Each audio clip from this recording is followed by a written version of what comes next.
Hello guys, இன்னைக்கு மதியம் லஞ்சுக்கு ரொம்ப சிம்பிளாக செஞ்சுருந்தேன். சக்கரவள்ளி கிழங்கும் வாழைக்காயும் இருந்தது. அதனால ரசம் வச்சுட்டு சக்கரவள்ளி கிழங்க இந்த மாதிரி வேக வச்சு அதை தோல் உரித்து மசிச்சு வறுத்தா நல்லா இருக்குங்க. அதுக்கப்புறம் வாழைக்காயை பொடிமா செய்ய போகிறேன்.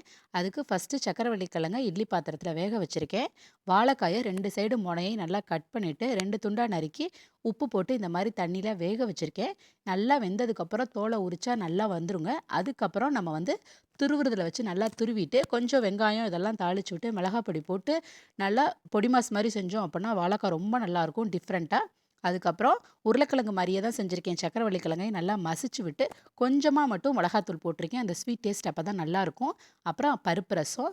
இன்றைக்கி இது தாங்க நம்ம வீட்டில் லஞ்ச். நல்லா சுட சுட சாதம், பருப்பு ரசம், அதுக்கு சைட் டிஷ்ஷாக சக்கரவள்ளி கிழங்கு பொரியல் பண்ணியிருக்கேன்.